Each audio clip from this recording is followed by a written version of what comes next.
কোরআনুল কারীমের সূরাতুল মায়েদার ৩২ নম্বর আয়াতের অংশ বিশেষ আমি তেলাওয়াত করেছি। যে আয়াত তেলাওয়াত করেছি বিফাদলিল্লাহি তাআলা আমরা এই আয়াত থেকে কথা শুনবো ইনশাআল্লাহ। দুরূদ পড়ছি, সালাম পড়ছি সেই মহান মানবতার শিক্ষক মুহাম্মদুর রাসূলুল্লাহ সাল্লাল্লাহু আলাইহি ওয়াসাল্লামের নিকট, যিনি এই উম্মতের একান্ত বন্ধু, আল্লাহ পাক রব্বুল আলামিন যাকে চুজ করেছেন, পছন্দ করেছেন এই জাতির নেতা তৈরি করার জন্য, এবং সমস্ত নির্দেশনা আল্লাহ তাআলা রব্বুল আলামিনের রাসূল আমাদের জন্য দিয়ে দিয়েছেন। সুবহানাল্লাহ পড়েন। বর্তমান সময়ে আমরা খুবই সংকটময় একটা মুহূর্ত আমরা স্থান করতেছি। এই সংকটময় মুহূর্ত মানুষের অধিকার, মানুষের মায়া মমতা এটা যেমন আস্তে আস্তে দূর হয়ে গিয়েছে, ঠিক তেমনি ভাবে খুন খারাপি, নৈরাজ্য, অশান্তি সমাজের মধ্যে বৃদ্ধি পেয়েছে। ঠিক কিনা বলেন?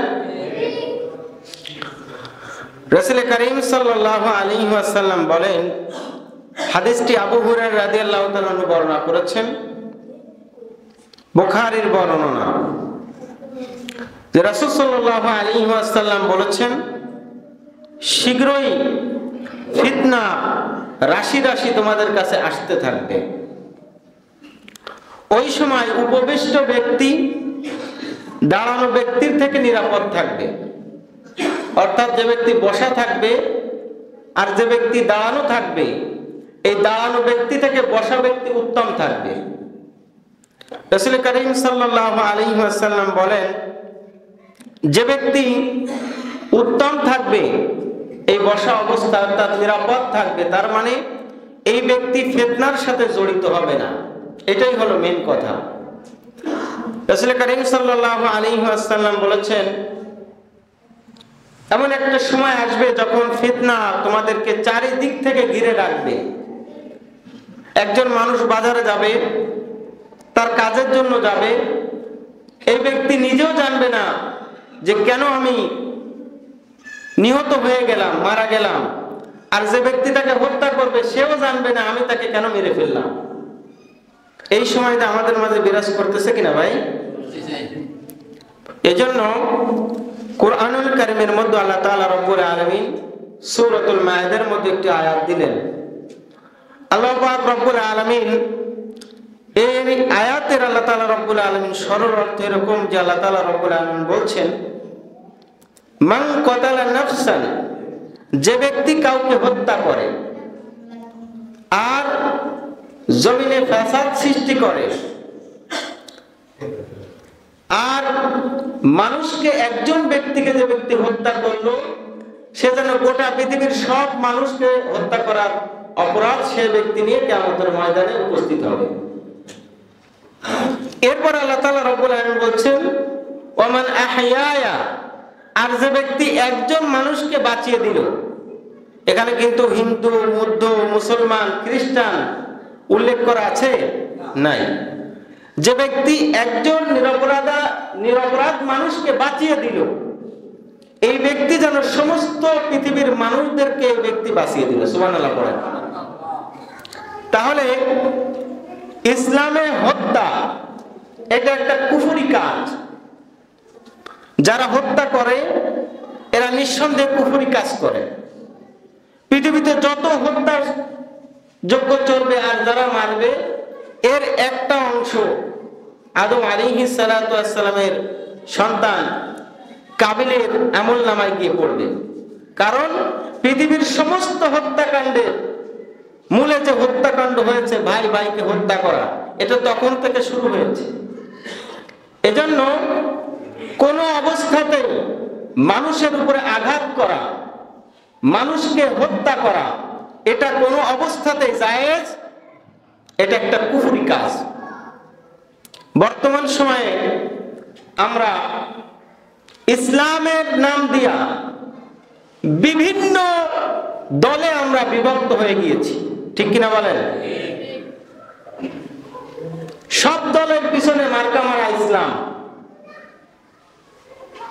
সে অমুক দল, সে অমুক দল, কিন্তু মুসলমানদের একটা দল আছে, সেটা হলো আল্লাহর দল। এ দলের নাম কি? আল্লাহর দল। আল্লাহ বলছেন যে উলাইকা হিজবুল্লাহ, এরা হলো আল্লাহর দল।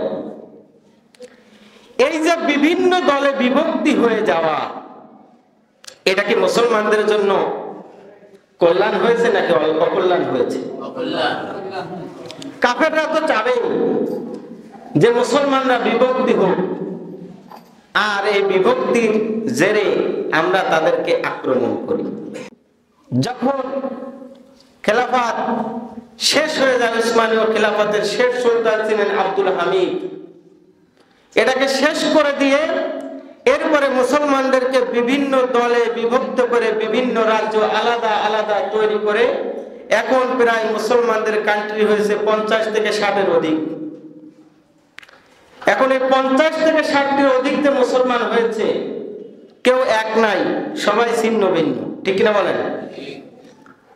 আর ইহুদি এবং কাফেররা আমাদেরকে আমাদের ইরাকে মারে, চেচনিয়ায় মারে, সিরিয়ায় মারে, ফিলিস্তিনে মারে, সব জায়গায় মার খায় কারা? মুসলমানরা। অথচ এই মুসলমানের শক্তি যেটা ছিল আমাদের পূর্বসূরীদের, আমাদের পূর্বসূরীদের যে শক্তি ছিল, রোম থেকে যখন হযরত ওমর ইবনে খাত্তাব রাদিয়াল্লাহু তাআলা আনহু এর গুপ্তচর আসলো, রোম থেকে পারস্য থেকে পাঠানো হলো, যাও মুসলমানদেরকে শক্তি পরীক্ষা করো, কেন তারা আমাদের বারবার আমাদের সাথে জিতে যায়। যখন এসেছে গুপ্তচর, এসে দেখে সেই সময়ে যিনি খলিফা ছিলেন হযরত ওমর রাদিয়াল্লাহু তাআলা আনহু এসে খুঁজে বেড়াচ্ছে যে তোমাদের মাঝে রাজাকে, প্রজাকে, সেনাপতিকে। তখন একজন বলছে যে আমাদের এখানে এগুলো কিচ্ছু নাই, আমাদের একজন আমির আছেন, আমিরুল মুমিনিন হযরত ওমর ইবনে খাত্তাব রাদিয়াল্লাহু তাআলা। দেখো গিয়ে হয়তোবা মরুভূমিতে তার উট খুঁজতে গেছে হয়তোবা। গুপ্তচর এসে দেখে যে আমাদের রাজাগুলা যারা আছে তারা তো এই রাজ্য থেকে বের হয় না, আলিশান বাড়ির ভিতরে থাকে আর সেখানে রাজ্য কাজ পরিচালনা করে, বাড়ির ভিতর থেকে বের হয় না। আর তোমাদের যিনি আমির, যিনি আমাদের কাছে রাজা, তিনি মরুভূমিতে হাঁটতে হাঁটতে চলে গিয়েছে, এটা কি সম্ভব? তিনি বলছেন হ্যাঁ, এটাই সম্ভব। গুপ্তচর হাঁটতে হাঁটতে মরুভূমির মধ্যে চলে গিয়েছে। যখন মরুভূমির মধ্যে চলে গিয়েছে তখন দেখে যে দূর থেকে হযরত ওমর ইবনে খাত্তাব রাদিয়াল্লাহু তাআলা আনহু ঘুমিয়ে রয়েছেন, আর তার পাশে একটি খেজুর গাছ, তার মুখের উপরে রোদ্রে একটা ছায়া আসতেছে পাতায়, খেজুর গাছের পাতায় হযরত ওমর রাদিয়াল্লাহু তাআলা আনহু শুয়ে রয়েছেন, তার মুখের উপরে একটু রৌদ্র আসতেছে, এই খেজুর গাছের পাতার উপরে একটা সাপ এরকম তার মাথার উপরে ছায়া দান করতেছে। সে অবাক হয়ে গেল যে মুসলমানদের নেতা, আমির, মরুভূমিতে কোনো চিন্তা নাই, কোনো ফিকির নাই, কোনো ভয় নাই, তারা এত সুন্দর করে এখানে ঘুমিয়ে রয়েছে এর মরুভূমির উপরে, আর আমাদের রাজাদেরকে 3 বেলা ওষুধ দেওয়া লাগে ঘুমানোর জন্য, নিশ্চয়ই কোনো কারণ আছে। হযরত ওমর রাদিয়াল্লাহু তাআলা আনহুর কাছে আসলেন, আসার পরে বললেন, এই গুপ্তচর বলতেছে যে আমরা আপনার কাছে কিছু জিনিস জিজ্ঞাসা করতে চাই, সেটা হলো আপনি এখানকার আমিরুল মুমিনিন, যার কথা আমরা পারস্য থেকে শুনেছি, রোম থেকে শুনেছি, আর আপনি এখানে এসে নির্দ্বিধায় ঘুমাচ্ছেন, এটার কারণ কি? তখন হযরত ওমর রাদিয়াল্লাহু তাআলা আনহু বলছেন যে আমি এখানে নির্দ্বিধায় ঘুমাচ্ছি, এর কারণ হলো যে ইনসাফ, ন্যায় বিচার, এটা আমার জনগণের উপরে আমি কায়েম করি, এজন্য আমার ভয় নাই। আমি আমার জনগণের সর্বোচ্চ খেয়াল রাখি এবং তাওয়াক্কালতু আলাল্লাহ, আমি আল্লাহকে ভয় পাই, আল্লাহর উপর ভরসা করি, পৃথিবীর কোনো মানুষকে আমি ভয় পাই না। তারা সেখানে গিয়ে পারস্য গিয়ে তারা বলল যে আমরা এমন একটা জায়গা থেকে এসেছি, আর যে খোঁজ নিয়ে এসেছি অচিরেই মনে হচ্ছে যে আমাদের রোম এবং পারস্য তারা বিজয় করে নেবে। যখন তাদেরকে বলা হলো যে তোমরা এই কথা কেন বললা, তখন তারা বলেছিল গুপ্তচররা যে আমরা এমন একজন শাসককে দেখে এসেছি যে ব্যক্তি দিনের বেলায় মানুষের অধিকার আদায় করে আর রাতের বেলায় আল্লাহর দরবারে দাঁড়িয়ে যায়। এই ব্যক্তি আল্লাহকে ছাড়া আর কাউকে ভয় পায় না, আর আমরা তো মানুষকে ভয় পাই বেশি যে আমাদেরকে মেরে ফেলবে। এজন্য আমার মনে হচ্ছে যে আগামীতে এই পারস্য এবং রোম এগুলো সব তারা বিজয় করে নিবে। সুবহানাল্লাহ। আমরা যাদেরকে আমরা ফেলে রেখে এসেছি যে সমস্ত দিন, এই সমস্ত আমাদের পূর্বসূরীদের, এই সমস্ত আমাদের যাদেরকে আমরা কোরআনুল কারীম এবং হাদিসের মাধ্যমে আমাদেরকে অনুসরণ করতে বলা হয়েছে, এই সমস্ত সাহাবাদেরকে। অথচ রাসূল করিম সাল্লাল্লাহু আলাইহি ওয়াসাল্লাম তিনি একটি কথা বারবার করে বলেছেন, আল ফিতনাতু আশাদ্দু মিনাল কতল। ফিতনা করা হত্যার থেকেও মারাত্মক অপরাধ। অথচ আমরা দেখি যে বাংলাদেশে যে অবস্থা সৃষ্টি হয়েছে, আপনারা দেখেছেন তাবলীগ গ্রুপের দুই দল নিয়ে মারামারি হয়ে 4 জন শহীদ হয়ে গিয়েছে। এখন বাংলাদেশে যখন এই অবস্থা, এখন সেখানে তো জুবায়ের গ্রুপের 4 জন শহীদ হয়ে গিয়েছে। এখন আপনি কি এখানে যে 7 গ্রুপ যারা আছে এদের উপর তাণ্ডব চালাবেন? এটা ইসলাম বলে না। যারা এটা হত্যা করেছে তারা তো নির্ঘাত অপরাধী এবং তাদের অবশ্যই বিচার করতে হবে, কিন্তু কোনো অবস্থাতেই আমরা মানুষের উপরে আঘাত করব না। আমিও যদি এরকম হয়ে যাই যে আমি আমার এক ভাইকে হত্যা করে ফেললাম রাগের বশবর্তী হয়ে, তাহলে আমার ঠিকানা কিন্তু জাহান্নাম হবে। এজন্য কোনো অবস্থাতেই বিশৃঙ্খলা সৃষ্টি করা যাবে না। আমার মনে হচ্ছে যে 2025 সালে প্রত্যেকটা জুমার একটা অংশ আমাদেরকে রাখতে হবে বিশৃঙ্খলা সৃষ্টি করার জন্য। বাংলাদেশের ভয়াবহ অবস্থায় একদল আরেক দলকে, ইসলামিক মানুষ, তাবলীগের মানুষ মসজিদে বসে একই আল্লাহর গুণগান গায়, একই রাসূলের গুণগান গায়, একই দাওয়াত দেয়। এই সমস্ত ভাইদের হাতে আরেকজন শহীদ হয়ে যাচ্ছে। তার মানে বোঝা যায় এখানে তৃতীয় আরেকটি পক্ষ আছে না নাই? আমার ভাইরা, যখন রাসূল করিম সাল্লাল্লাহু আলাইহি ওয়াসাল্লাম মদিনায় গেলেন, সবথেকে অখুশি হলো যে ব্যক্তি, তার নাম হলো আব্দুল্লাহ ইবনে উবাই ইবনে সালুল। এবং উহুদের ময়দান থেকে 300 সাহাবীকে এই ব্যক্তি ফেরত এনেছিল। রাসূল করিম সাল্লাল্লাহু আলাইহি ওয়াসাল্লাম বলেছেন যে মুনাফিকদের সর্বনিম্ন শাস্তি হবে যে তাদেরকে আল্লাহ তাআলা রব্বুল আলামিন জাহান্নামের সবথেকে নিম্ন জায়গায় আল্লাহ তাআলা তাদেরকে রাখবেন। তাহলে এই যে মুসলমানদের দুই ভাইদের যে গ্যাঞ্জাম তৈরি করে দিয়ে তাদের হাতে অস্ত্র দেওয়া, তাদের হাতে রামদাও দেওয়া, তাদের হাতে অটিস্টিক দেওয়া, এই সমস্ত দিয়ে আরেক ভাইকে যে মারতেছে, এর মধ্যে তৃতীয় আরেক পক্ষ তাহলে আছে না নাই? এটা আমাদেরকে মাথায় রাখতে হবে। বাংলাদেশকে একটা বিশৃঙ্খলা রাজ্য তৈরি করার জন্য সমস্ত মিডিয়াগুলো তাক লেগে আছে। যশোরে 2 দিন আগে একটা মাদ্রাসায় যেমন খুশি তেমন সাজো, এরকম একটা প্রতিযোগিতার আয়োজন করেছে যশোরের একটা মাদ্রাসা, আমাদের থেকে বেশি দূরে না। 2-3 ভাই সেখানে মাদ্রাসার ছাত্র, তারা ফিলিস্তিনের মানুষের উপরে যে নির্যাতন, এই নির্যাতনের ছবি আঁকার জন্য এবং তাদেরকে উদ্বুদ্ধ করার জন্য তারা একটা খেলনা অস্ত্র, এরপরে তারা তাদের গায়ে হামাসের যোদ্ধাদের মতো সেজেছে। এটাকে নিয়ে পৃথিবীর সমস্ত জায়গা থেকে যে সমস্ত মুনাফিকরা আছে, এটা তারা এখন দেখাচ্ছে বাংলাদেশ একটা জঙ্গি রাষ্ট্র তৈরি হয়ে গেছে, বলে নাউজুবিল্লাহ।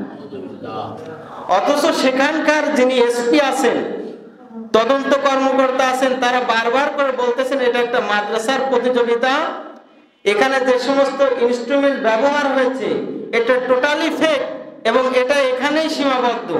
অথচ এটা আমেরিকা পর্যন্ত চলে গিয়েছে যে বাংলাদেশকে জঙ্গি রাষ্ট্র হিসেবে তৈরি করা হচ্ছে। তাহলে এই যে এই সমস্ত কিছু বিষয় দিয়ে পুরো বাংলাদেশকে অস্থিতিশীল করা, এরপরে বিশৃঙ্খলা করা, এটা আমরা যদি না করি তাহলে আরো এটা বিশৃঙ্খলার সৃষ্টি হবে, ঠিক কিনা বলেন? এজন্য সর্ব অবস্থায় আমাদেরকে ধৈর্যের পরিচয় দিতে হবে। রাসূলুল্লাহ সাল্লাল্লাহু আলাইহি ওয়াসাল্লামের সময়ও বিভিন্ন সমস্যার তিনি সম্মুখীন হয়েছেন। এটা আগেও ছিল, এখনো আছে, এটা কিয়ামত পর্যন্ত থাকবে। কিন্তু কোনো অবস্থাতেই একজন মুসলমান আরেকজন মুসলমানের উপরে আঘাত আনতে পারে না। আমার ভাইয়েরা, এই যে দুই গ্রুপের মারামারিতে সেখানে একজন আলেম শহীদ হয়ে গিয়েছে। সে আলেমের ভাই, সে বলতেছে যে আমরা 2টা প্রজন্ম পরে আমার ভাইকে আমরা আমাদের এই বংশের ভিতরে, আমাদের গ্রামের ভিতরে একজন মাত্র আলেম পেয়েছিলাম। এই আমার ভাই যে আলেমটি নিহত হয়েছে, আমরা আমাদের এই সমস্ত গ্রামের মানুষগুলি এক বাক্যে তাকে আমরা মানতাম এবং আমরা খুব গর্ববোধ করতাম যে আমাদের গ্রামে একজন আলেম আছে। মাস্টার্সে অধ্যয়নরত, কিছুদিন পরে এই ব্যক্তি মাস্টার্স শেষ করে এরপরে বিভিন্ন জায়গায় সে ইসলামের খেদমত করবে। তার ভাই বলতেছে আমাদের পরিবার অত্যন্ত খুশি ছিল, আমরা চেষ্টা করেছিলাম যে আমার ভাই ইসলামের খেদমত করবে, কিন্তু আমাদের এই গ্রামের এই বাতিটা তো নিভে গেল। অথচ এই আলেম, তার অপরাধ ছিল এই যে জায়গায় সে নিহত হয়েছে, এই জায়গায় ইস্তেমার জন্য খুঁটি পুঁততে ছিল, সে ব্যক্তি জানেই না তার পিছন থেকে এসে আঘাত করা হয়েছে, তাকে শহীদ করে দেওয়া হয়েছে। আমার ভাইয়েরা, এজন্য কোনো অবস্থাতেই আমরা কাউকে আঘাত করব না, কোনো অবস্থাতেই আমরা কারোর বাড়ির উপরে হামলা করব না, কোনো অবস্থাতেই আমরা মুসলমানের তার সম্মানহানি করব না। পারবো তো আমরা ইনশাআল্লাহ? এখানেও মানুষ আছে, এখানেও তাবলীগের ভাইয়েরা আছে, এখানে অন্যান্য ভিন্ন ধর্মের ভাইয়েরা আছে। ঢাকায় সেখানে হত্যাযজ্ঞ চালানো হয়েছে, বাড়িঘর পুরানো হয়েছে, কিন্তু এরপরও আমাদেরকে প্রচন্ড ধৈর্যের পরিচয় দিতে হবে। আমরা কোনো অবস্থাতেই আমরা কারোর বাড়িতে ভিন্ন ধর্মে বা অন্য সাথীদের ভাইদের আমরা তার বাড়িতে আমরা তাকে আঘাত করব না। আমরা যদি ধৈর্যের পরিচয় দিই তাহলে এই কল্যাণ আল্লাহ তাআলা হয়তো আমাদের জন্যই দিবেন।